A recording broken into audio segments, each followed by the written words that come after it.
morning, everybody. So today we are going to do a quick pour. It is going to be a Dutch pour. This is a 12 by 24 level 3 Artist Loft canvas. This one is going to end up being Nightwing. Remember, I'm getting ready for Comic Con, so we are going to have some superhero stuff mixed in. Part 1 will be the painting itself. Part 2 will be putting the Nightwing stuff on it and sealing it all together. So, our colors today for our blue is a mixture of the DecoArt Americana Primary Blue and then the Master's Touch Liquid Acrylic Ultramarine. It was 3 ounces of the Primary Blue and 3 ounces of the Aqua or Ultramarine, and then it was 1.5 ounces of water, and that is going to give us this really good thin watery consistency, but thick enough that it's going to hold its body. And then our black is just our Artist Loft Flow Acrylic Black, 6 ounces again of paint and 1.5, little more, 1.6 ounces of water, just because that is thicker. Both of these are thinner bodied paints, and that black is pretty thick. So that is what that consistency looks like. Again, this is going to end up being Nightwing. We are going to do a Dutch pour, but it's going to be a split Dutch pour down the center instead of from top to bottom.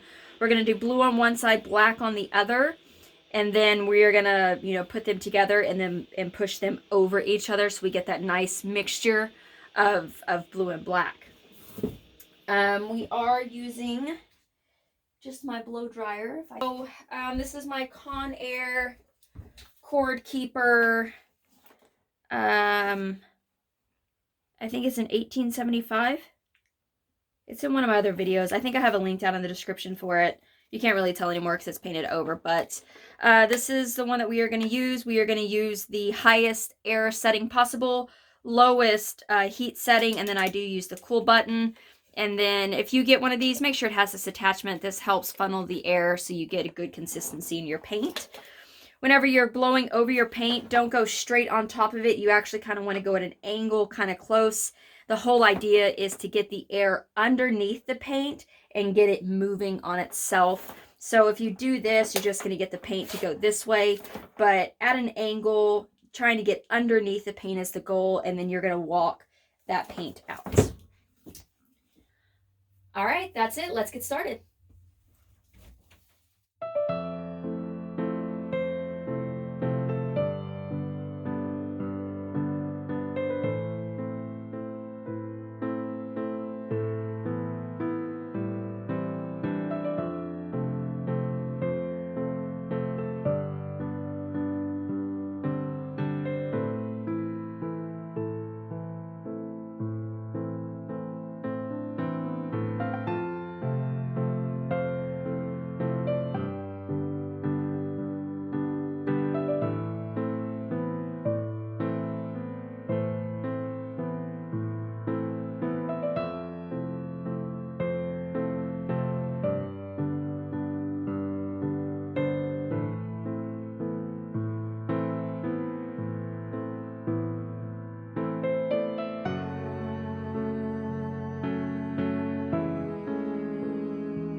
All right, that is it. We are going to leave it just like that. Thank you very much for watching. Remember, this is part 1. Part 2 is going to be putting our Nightwing decal on it and getting it all sealed in resin, and then the finished product. So stay tuned for that in a couple of weeks. Hopefully later this week I'll be able to bring you the finishing of the Wonder Woman one that we did. She is fully cured and dried, and it's about time for that one. And then I'll show you what we ended up doing with Harley Quinn. But we are going to stop right here. So thank you very much for watching. If you have any questions or comments, please leave it in the comment section below. Down in the description, links to my Instagram, Facebook, Pinterest, Twitter, as well as my new website, guidedbyfaithdesigns.com. That is where you're going to find a lot of my superhero stuff, my anime stuff, all of that. Eventually, all of my vinyls will also get moved over there, but right now you can still get those on guidedbyfaithdesigns.net. I'll put both links down in the description. And I hope everybody has a wonderful Monday. Again, thank you very much for watching. Don't forget to like and subscribe so you see when I have new stuff coming, all kinds of new videos coming this year. And that's it. So like, subscribe, share, and everybody has a blessed week. And everybody, God bless.